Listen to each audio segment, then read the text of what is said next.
तोह के जगावे चिरैया बोलत बयान नैया सुनिलू नाही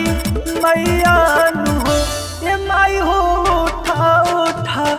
देखब ता भोर भाईल सगरोवा जोर भाईल ना ए माई हो उठा उठा देखब ता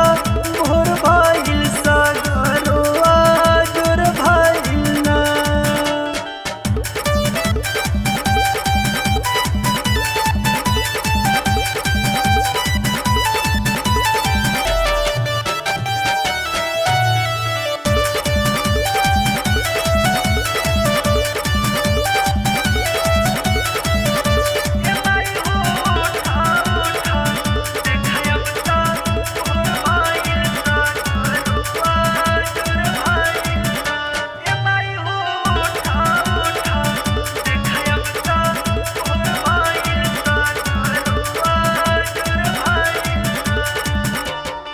लेके अली फुलावा के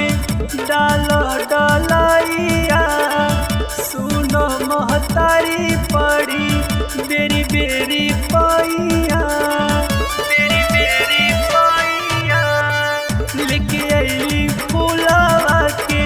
डालो डलाइया सुनो महतारी पड़ी बेरी बेरी पाइया माई हो मनवा जाने काहे बादे थोर भाईल सागरोआ जोर भाईल ना ए माई हो उठा उठा देखब ता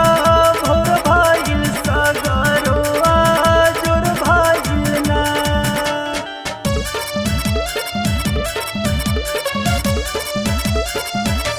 ए माई हो उठा उठा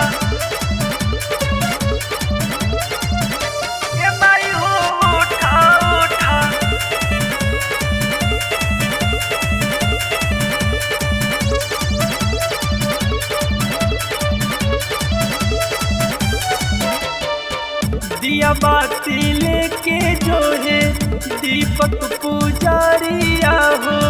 खोला खोला महतारी आपन नजरिया हो आप